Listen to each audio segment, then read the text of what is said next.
안녕하세요. 오늘도 사연 살롱을 찾아주셔서 감사합니다. 결혼 12년차 여성입니다. 집집마다 별의별 사람들이 다 있겠지만 저희 시댁에도 희한한 사람들이 있어요. 집안 얘기를 남들 앞에서 떠버리는 건 내 얼굴에 침 뱉기라는 건 알지만 이건 정말 해도 해도 너무해서 속으로 삭히기 힘들어 사연을 보내게 됐습니다. 저는 중산층 가정에서 태어났어요. 부모님은 맞벌이를 하셨는데 두 분 모두 이름만 들어도 알만한 회사에 다니셔서 금전적인 어려움 없이 순탄하게 자랄 수 있었어요. 남동생도 저도 어릴 때부터 피아노, 바이올린, 발레, 수영 등 돈 들어가는 예체능 교육도 많이 받았고 중고등학생 때는 학원과 과외를 병행할 정도로 교육적으로도 풍족한 지원을 받고 자랐어요. 창피한 말이지만 대학에 들어가서도 제 손으로 등록금 한 번 벌어본 적이 없을 정도였죠. 그 정도 지원은 부모님이 알아서 해주셨으니까요. 그래서 제 또래 친구들이 힘겹게 아르바이트를 병행하며 대학 생활을 이어가는 걸 보고 깜짝 놀랐었답니다.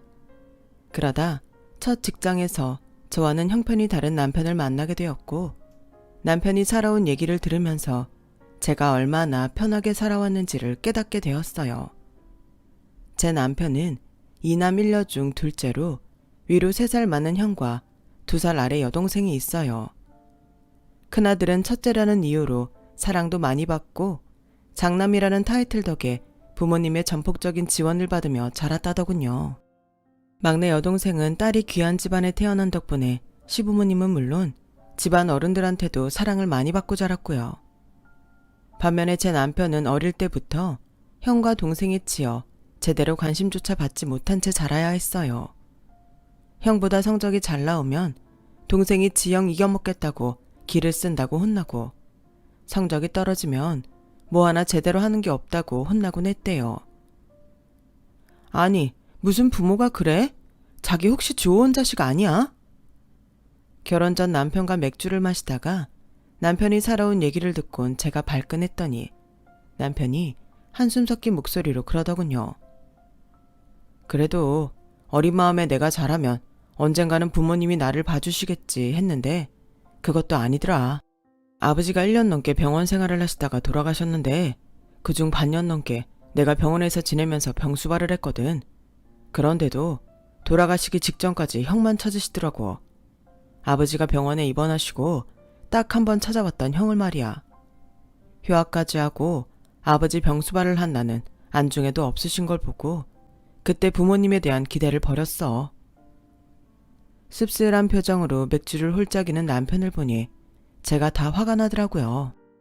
사실 그때까지는 남편과 결혼까지 갈 생각은 아니었는데 그날 남편의 얘기를 듣고 보니 저도 모르게 그런 생각이 들었어요. 이 불쌍한 남자는 내가 평생 아끼고 사랑해줘야겠다라고요. 당시 저는 입사 3년 차에 접어든 대리였고 남편은 입사 1년 차 사원이었어요. 나이는 남편이 저보다 4살 많았지만 군복무와 아버님 병간호 때문에 휴학을 했던 터라 졸업이 늦어서 늦게 취직을 하게 됐거든요. 비록 입사는 저보다 늦었어도 제가 남편의 직속 사수다 보니 우리는 회사에서 자주 어울리게 되었어요. 그러다 서로를 이성으로 바라보게 되었고요. 남편이 비록 직급은 저보다 낮았지만 사람이 믿음직스럽고 우직한 면모가 있어서 일적으로도 심적으로도 많이 의지했던 것 같아요. 그러다 보니 남편이 결근이라도 하는 날이면 하루 종일 초조하고 마음을 못 잡겠더라고요. 그날이 바로 그런 날이었어요. 평소 건강 체질이던 남편이 이틀이나 연달아 결근을 하자 걱정이 돼서 남편이 사는 집까지 찾아갔어요. 주소를 들고 찾아간 곳은 신림동에 위치한 조그만 원룸이었어요. 다닥다닥 붙은 연립주택의 4층 집이었는데 엘리베이터도 없고 계단도 높아서 현관문 앞까지 올라가는데 다리가 후들거리더라고요. 초인종도 여러 번 누르고 주먹으로 현관문까지 두드린 끝에 안에서 인기척이 들렸고 잠시 뒤 현관문이 열렸어요. 열린 문틈으로 다 죽어가는 남편의 얼굴이 보이자 심장이 쿵 하고 내려앉는 것 같더라고요. 그때까지만 해도 우리는 사귀는 사이도 아니었고 속으로 조금씩 마음을 품고 있던 때였는데 그럼에도 불구하고 하마터면 남편을 와라 껴안을 뻔했지 뭐예요. 남편은 마른 입을 힘겹게 떼고는 어떻게 여기까지 왔냐고 물었지만 그 질문을 다 듣기도 전에 저는 울먹이는 목소리로 밥은, 약은 먹었어요? 라고 물었어요. 눈물이 그렁그렁한 제 눈을 보고 놀란 남편은 아무 말도 못한 채 고개를 가로젓더군요. 그 길로 다시 계단을 내려가 집에서 한참 떨어진 약국에서 감기약과 비타민C를 사고 근처 과일 가게에 들러 귤이랑 오렌지를 샀어요. 어디서 힘이 났는지 모르겠지만 중간에 죽집에 들러 죽도 몇 가지 사들고 왔죠. 양손 가득 짐을 들고 암벽 등반에 가까운 4층 계단을 올라온 저는 일단 땀으로 축축하게 젖은 남편 옷부터 갈아입혀야겠다고 생각했어요. 남편은 창피하다며 자기가 나중에 갈아입겠다고 했지만 남편 등짝을 한 대 치고는 제가 직접 갈아입혔죠. 아파서 다 죽어가는 사람이 이거저거 따질 거예요. 사람 힘 빠지게 하지 말고 빨리 옷 벗어요. 지금 생각해보면 20대 중반의 여자가 하기엔 참 당돌한 말과 행동인데 그때는 창피한 것도 모르고 윽박지르며 남편의 옷을 억지로 벗겼어요. 그리고는 찬물에 적신 수건으로 몸을 닦아주었죠. 남편은 창피하다며 몸을 빼면서도 제가 시키는 대로 순순히 따르더군요. 옷을 갈아입히곤 죽을 반통가량 먹인 후 감기약과 비타민을 먹였어요. 그리곤 자리에 눕히고 머리에 물수건을 올려주었죠. 간병을 하는 내내 남편은 초점이 없는 눈으로 저를 바라보더라고요. 그 눈빛이 참 애처로워 보였어요. 밤새 남편을 간호하던 저는 새벽에 잠이 들었고 아침에 남편 집에서 출근을 했어요. 다행히 다음 날이 토요일이라서 이틀간 몸조리를 한 남편은 상태가 많이 호전됐고 월요일엔 멀쩡히 출근을 했더라고요. 출근을 한 그날 남편은 제가 감사 인사로 점심을 사면서 말했어요. 간병을 받아본 건 처음이에요. 저희 엄마한테도 못 받아본 걸 윤 대리님한테 받았네요. 고마워요. 에이, 이도훈 씨가 기억을 못해서 그렇겠지. 아무렴 어머님이 아들 병간호 한번 안 하셨겠어요? 그랬더니 남편이 씁쓸한 표정을 지으며 그러더군요. 그럴까요? 그랬으면 좋겠네요. 실은 제가 부모님 사랑을 못 받고 자랐거든요. 이후 담담하게 이어가는 남편의 말에 저는 세상에 이런 부모도 다 있나? 하는 생각을 할 수밖에 없었어요. 남편은 어릴 때부터 형과 동생한테 치여 부모의 무관심과 정서적으로 지원받지 못했거든요.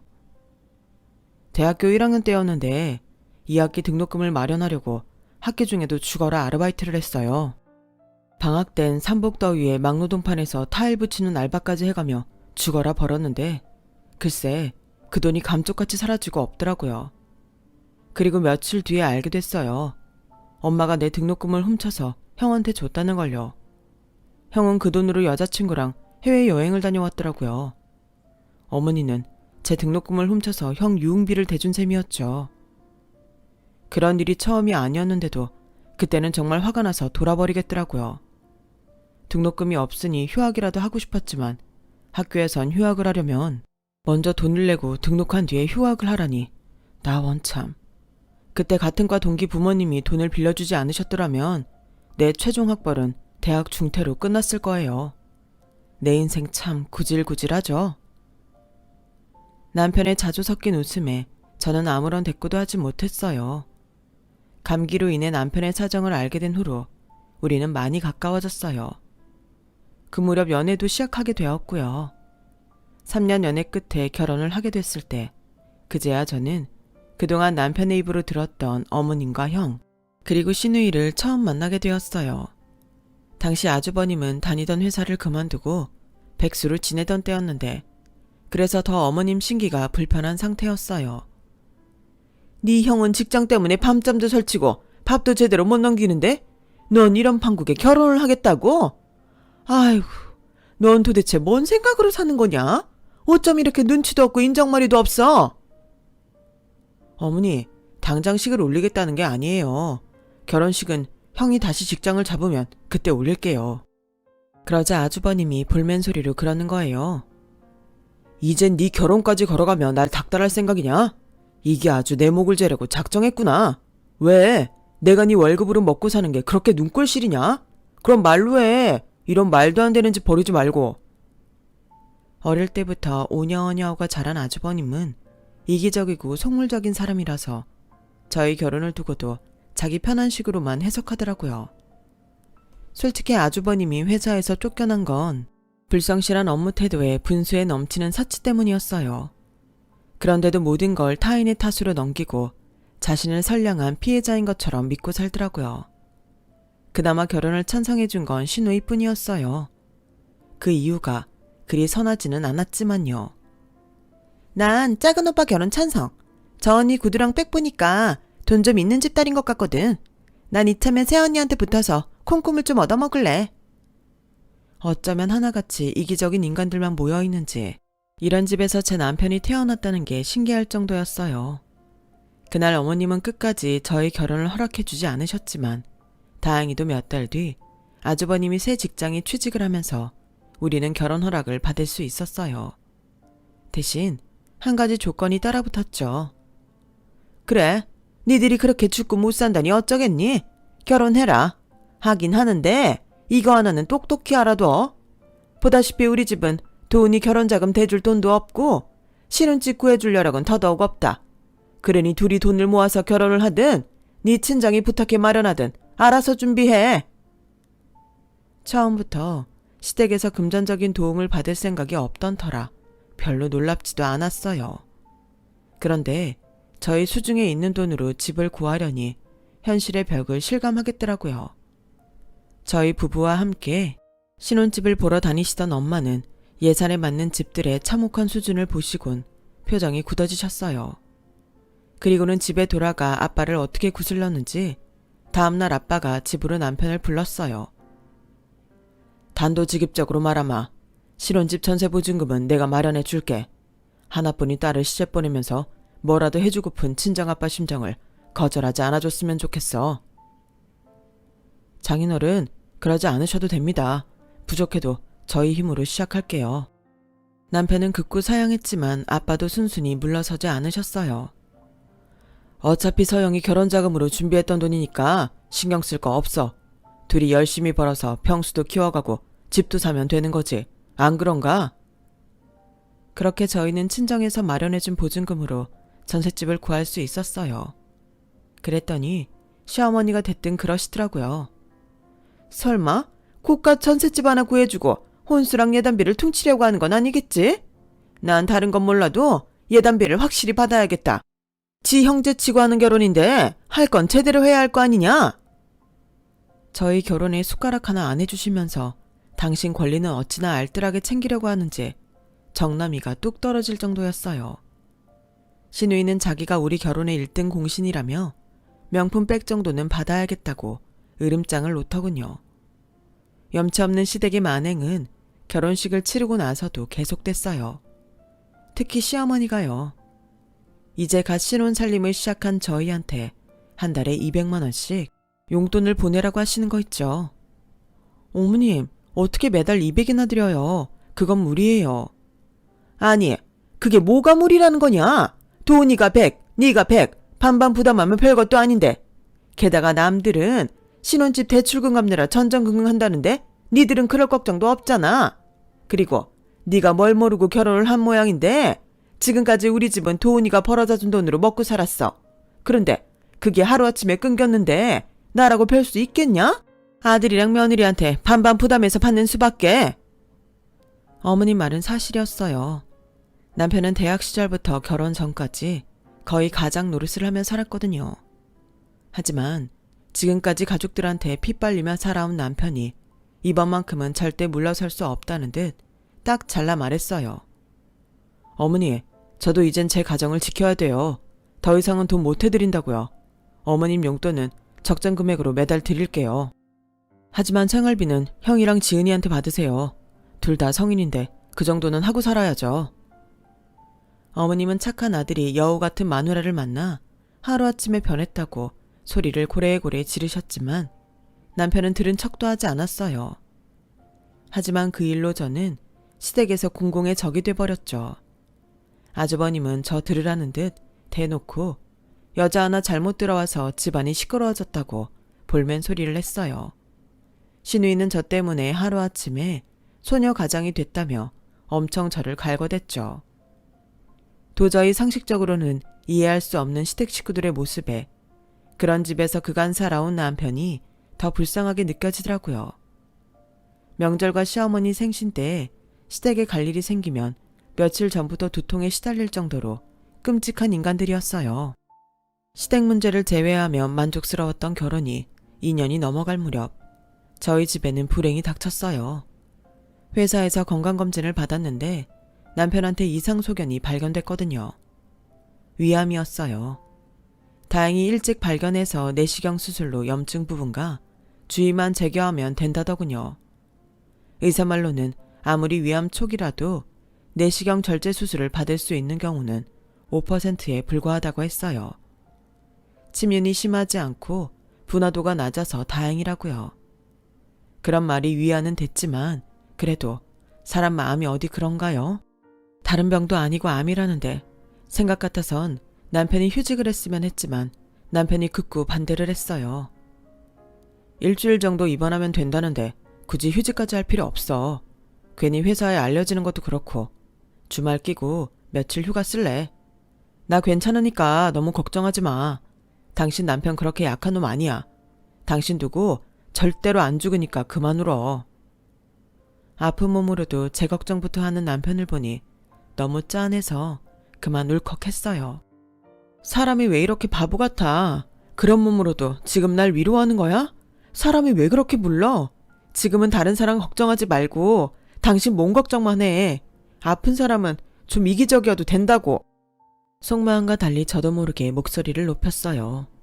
끌어안고 위로를 해줘도 모자랄 판에 말이죠. 남편의 위암 판정 사실을 전해들은 친정 부모님은 한동안 생활비 지원을 해줄 테니 일을 쉬게 하라고 하셨어요. 남편은 그럴 수 없다고 딱 잘라 말했고요. 그런데 웃긴 게 뭔지 아세요? 피 한 방울 안 섞인 장인 장모도 제 남편 걱정을 이렇게 하는데 정작 피를 나눈 시댁 식구들은 오히려 지들 걱정만 하더라는 거예요.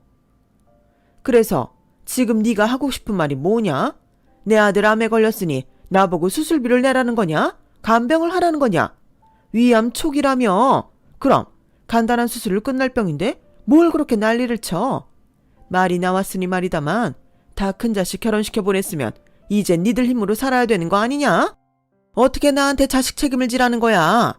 네 남편이니 네가 알아서 해. 설마 너 이 일을 핑계로 그 알량한 내 용돈도 끊겠다는 건 아니지? 너 그랬다간 내가 가만히 있을 성 싶으냐? 안 그래도 큰애 결혼 앞두고 심란한 판인데 그건 하필 이럴 때 아프고 난리라니. 하여간 마음에 안 들어. 암튼 이번 달 용돈도 확실히 보내. 별것도 아닌 일로 쓸데없이 전화하지 말고. 당신 아들이 암에 걸렸다는데도 어디가 얼마나 아픈지 묻기는커녕 용돈 안 줄까봐 화부터 내는 사람이 정말 친엄마 맞나 싶더라고요. 그건 아주버님도 마찬가지였어요. 재수씨, 암 초기면 별것도 아니에요. 우리나라에서 제일 흔한 게 위암이고 완치율 높은 것도 위암이에요. 난 또 뭐 대단한 병이라고. 근데 보험은 몇 개나 들어놨어요. 보험금 꽤 짭짤하게 나온다죠. 돈이 녀석 태어나면 한턱 쏘라고 하세요. 강남에 있는 유명한 횟집에 가서 오마카세로 쏘라 그래야지. 글쎄 이러지 뭐예요.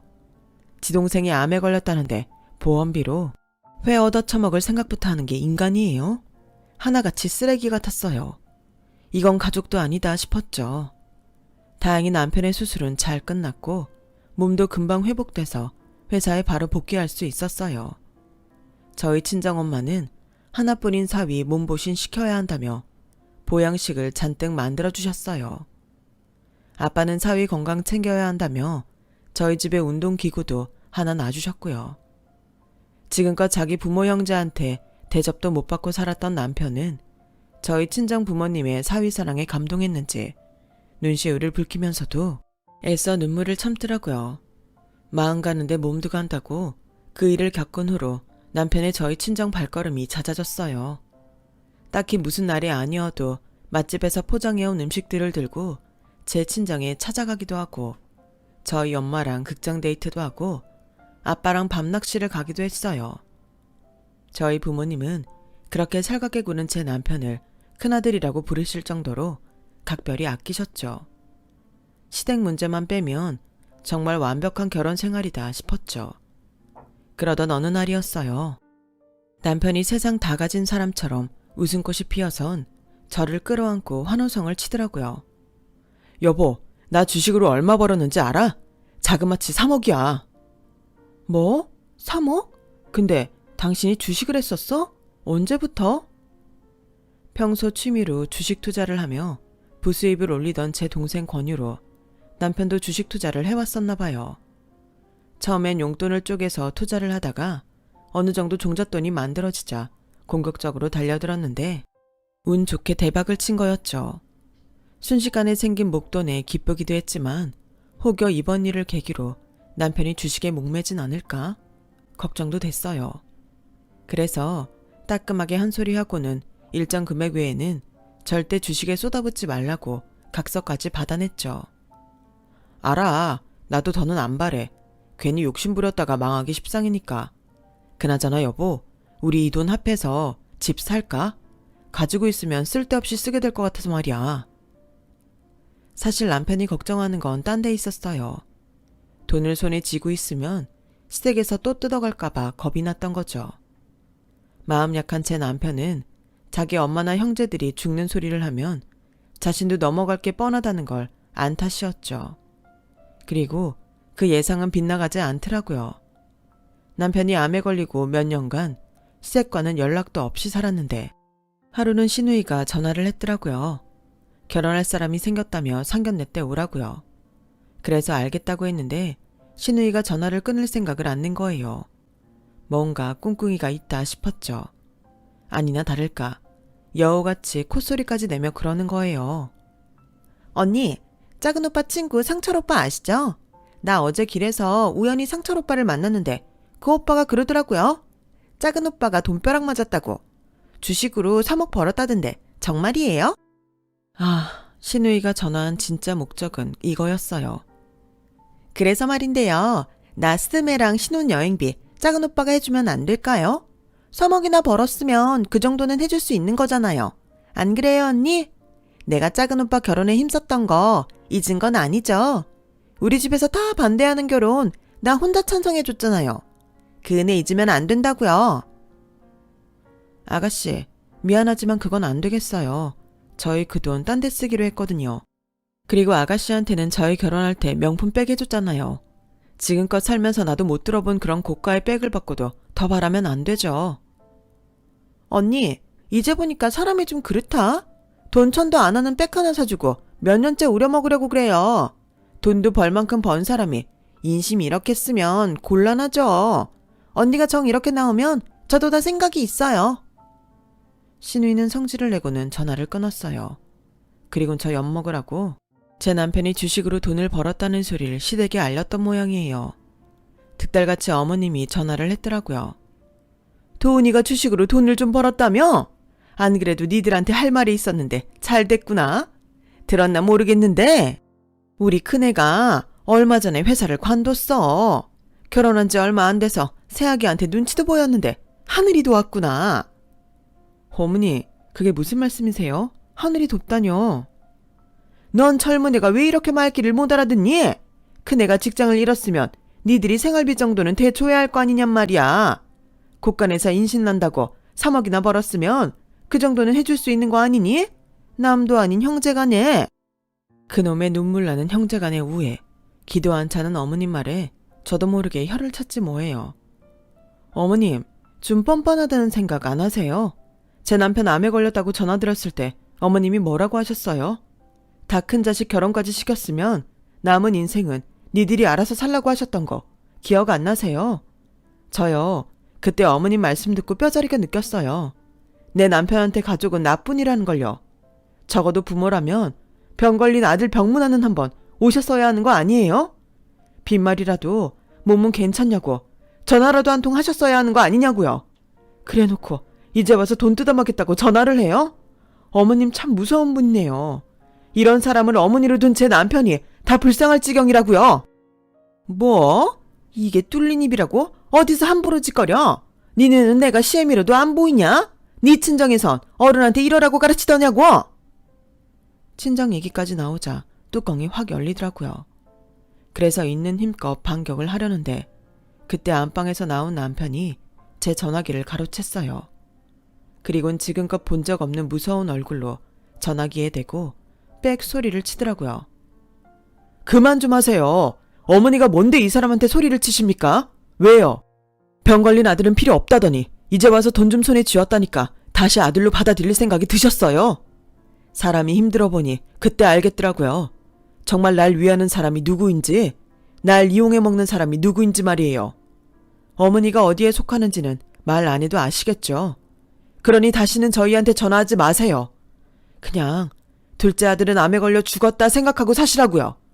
평생 그 잘난 큰아들 위해 사셨으니 말년은 큰아들 수발받으며 사시면 되겠네요. 전할 만큼 다 했으니까 이제 어머니랑 영 끊고 살겠습니다. 그랬더니 어머님이 뭐라고 했는지 아세요? 오냐, 영 끊을 테면 끊어라.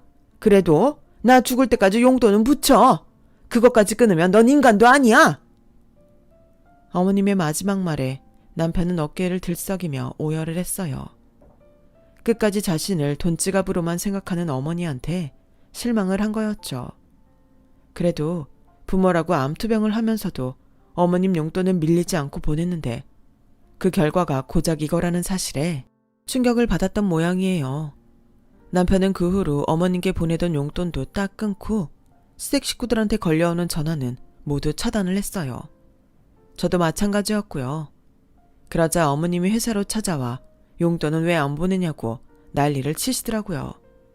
어머님이 회사 로비에서 난동을 부리는 바람에 남편과 저는 몇 년 만에 어머님과 마주하게 되었어요.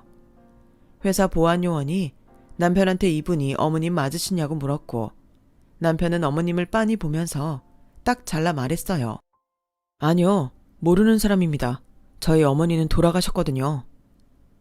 그 말에 어머님은 다리를 휘청하시더라고요. 저도 놀랄 정도였으니 당연하죠.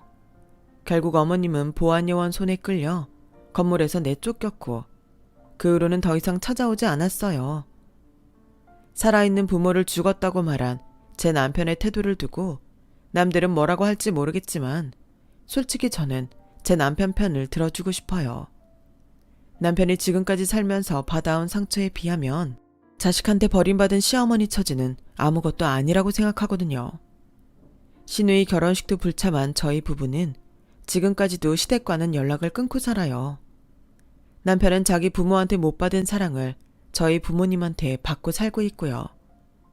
주식 투자로 번 돈으로 아파트를 장만한 우리 부부는 내년 봄에 태어날 우리 첫아이를 기다리고 있답니다. 남편은 내 아이한테만큼은 자신이 받지 못한 부모 사랑까지 다 합쳐서 열렬히 아끼고 사랑해주겠다고 벼르고 있어요.